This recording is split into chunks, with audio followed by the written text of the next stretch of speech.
Live from the KHOU11 studios, it's Great Day Houston. And now, here's your host, Deborah Duncan.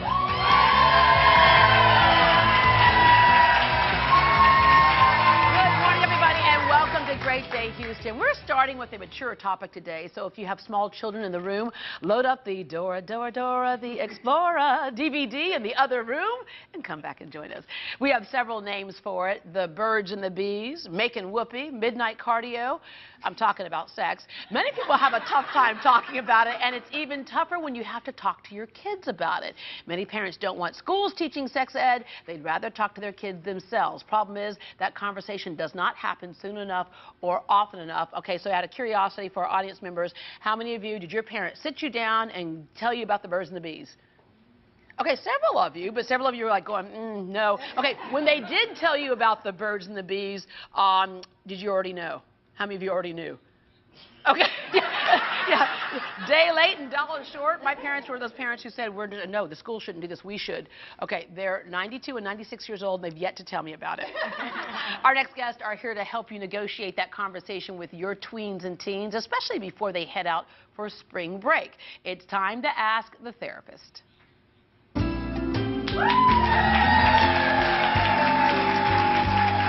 And joining us today is certified sex therapist Emily Diala and clinical director from Living Well Professional Counseling Service, Shanna Lewis. Please welcome them both to the show. And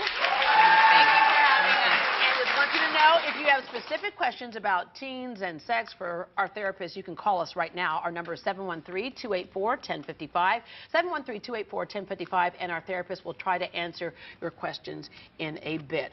Okay, let's just start with a couple of things we have here. One is kind of our moral situation that we have. The other is the biological situation. You're not going to get away with, you know, from what we innately are. So teens and the teen body and mind. It's true. It's really hard for teens because their bodies feel ready for one thing, but their little hearts and minds just aren't quite yet. And so that can create a lot of confusion for them. So it's important as parents to empathize with that. Say, I know it's difficult. I know your body is telling you one thing, but your heart and mind not be ready for that, and let's talk about it. Yeah, and back in the day when the lifespan was 25, you had to go ahead and have your kids by 10 and be done. Right. But yeah, not the case. So now's where we have kind of a collision of biology catching up with society, if you will. All right. The other thing that we need to look at and separate is, and I know you work with a lot of young ladies that deal with this, it's one thing to say, don't get pregnant, don't get pregnant. But we also have to combat girls who are thinking, I want to get pregnant, I want to get pregnant. Exactly. A lot of times young girls, they have low self-esteem. They're looking maybe to a young man to be someone to validate them, and possibly having this baby could be, I would have him forever. Yeah. And of course, we know how that oftentimes really works happen. out. Yeah, it doesn't really happen. There is a show that's on the air right now, Teen Moms, which on one hand, it's great because it really does give you a glimpse of what it's really like. They thought they were going to get the guy too, and right off into the sunset and raise our family. Not so much. And it shows some of that. I want to take a look at a soundbite from that show. Everyone just get out! Leave me alone! Leave me alone!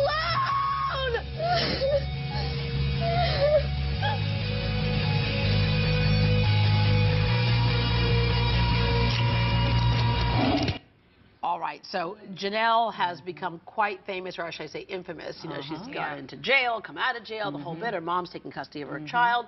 And so that shows a side where it is like, this is not a fun gig right here. Absolutely. But we also glamorize it because some of the other teen moms are on the cover of People magazine and all that stuff. It's true, and I hope the kids are seeing the reality of the situation. But yes, for a lot of people, it's a self-esteem issue. It looks like, you know, they're getting a lot of cool attention, but the reality is that's not the case. And I think for parents especially, the key is to have those conversations early. And it is not a one-time conversation. These need to be ongoing dialogue. It's really important as parents to reduce any shame around sexuality because it is a natural part of being human. And so you want to take that away, get them young, and keep it ongoing. Create an environment where they feel like they can come to you with questions and also provide the information. And first, you have to know how to have a conversation. Also, you have to combat what a child sees around them and what their culture in life has been. Exactly. It makes it really really big difference, though, because these days children are getting that conversation with their peers, whether they're getting with their parents or not. And a lot of their peers are having sex, and they're talking about it. And so if parents are shy to have that conversation, and they're like, well, I don't want to talk about it, because if I talk about it, it's going to make them want to go do it. Yeah. You're late. Yeah. They've already talked about it. Right. And they may have already done it. Yeah. But you just don't know. Well, how often have you worked with girls who go, well, my parents don't think I'm... Right? Exactly. And you want to know, if your child is book smart, don't assume that they're also emotionally intelligent as well. Yeah, I think especially a tween or a teen will certainly prove that they're not emotionally intelligent at some point in your life. All right, so we also know that when you're in love, like if you had married the first person you were ever in love with or ever had a crush on, would you still be married to that person today? Yeah, people are like, y'all are horrified. In the audience, they're like going, oh my God, no. But there is nothing you won't do for that person, so you think. A difference in the way that girls may perceive sex and boys perceive sex? Absolutely. I think even hormonally, you know, that you hear the cuddle hormone oxytocin being released during a sexual experience, and that can be even more intense for women.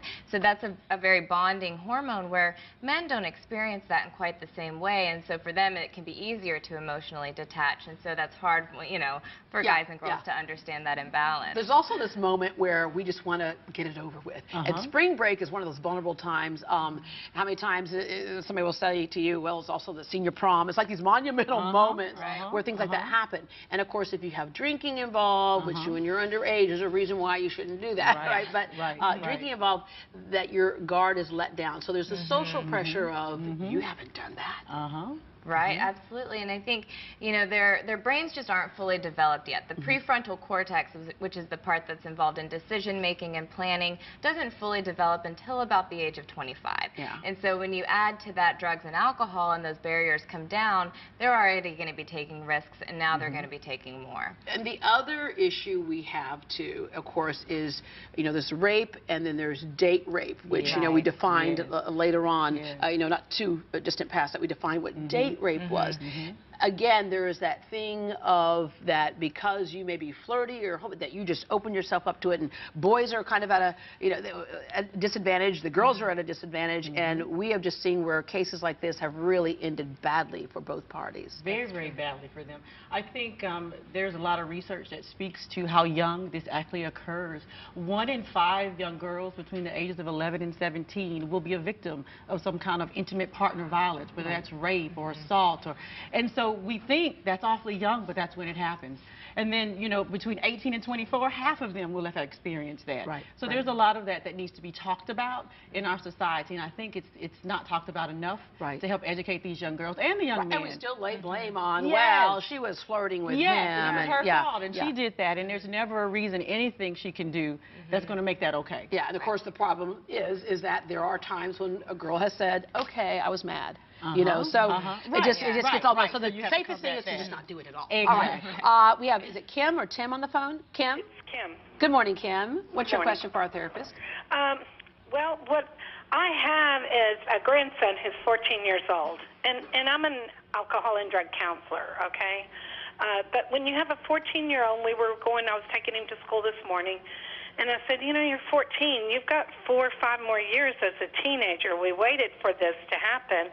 And I said, you know, and now you're going to be able to start dating. Well, what do you know about sex? And he goes, oh, Grandma, man, I don't even like to talk about it. And I'm like, well, you got to know, you know, that after we watched a show last night on television, it was a good show. It was about this young girl who was 13 who got pregnant. And it was like, it made me start thinking. And that's when I brought it up. He goes, I know. He says, I don't know, Grandma. He said, if it happens, it will. And I said, but you have to be prepared. I'm not saying don't have it. I'm saying you need to think about how to handle this situation. You know, I got to say to you, kudos, first of all. This is just my opinion. You're not encouraging him to have sex, but just be prepared.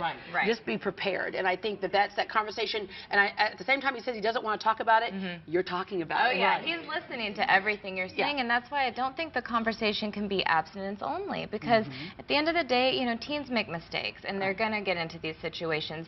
So it's really important for them to have the information. You know, teach them about safer sex practices, practices, show them how to use a condom, Yeah. teach both the boys and the girls how to do that. And Talk if you to them. don't feel comfortable with it, I remember doing a radio show once, and a guy called in and said, look, he goes, Planned Parenthood, you know, he goes, that was not one of the things that I wanted to deal with, but he went down and took a class with his daughter. And he said the interesting thing is he found out things about the human body that he had no idea. I'm going to tell you right now, most women have no idea that there's really one day out of the month that you can get pregnant. Right. Just one. I mean, and so if you just even have that kind of information, Right. you know, but it's amazing if you, what you can learn. But having that third party, whether it's the OBGYN, whether it's Right. the you know, somebody to talk to your child, because I know it can be uncomfortable. Sure, it's good to have a facilitator. Yeah, I was going to say, sometimes it's easier to have it in a neutral environment. You're not at home where all the emotions are very high in the counselor's office. Yeah.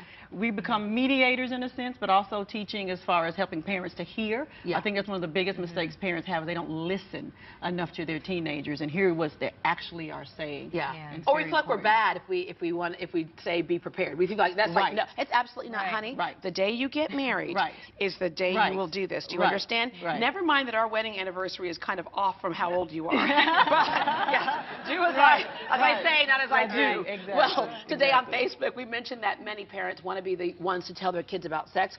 But how often does that really happen? So what we want to know, how did you find out? Was it mom and dad, school, older sibling, or a friend? Also, given the teenage pregnancy rate, Texas is near the top. America leads the industrialized nations. What can we do better as educators and parents? Is it about boosting self-esteem, more about morals, or is it about the mechanics, knowing how to not get pregnant? Log on and let us know what you think. We'll share some of your comments later in the show. I was talking to our hairstylist in the green room this morning, and he said he found out because his mom bought a book, Everything You Want to Know About Sex But We're Afraid to Ask. And he said he sneaked in there and he got the book and started reading it. Later years, he said, Mom, I have to admit, I was reading that book. She said, I bought it knowing that you would. All right. If you have some parenting issues or need advice in the romance department for yourself even, you can also call us at 713-284-1055, 713-284-1055, and we'll try to answer your questions when we come back.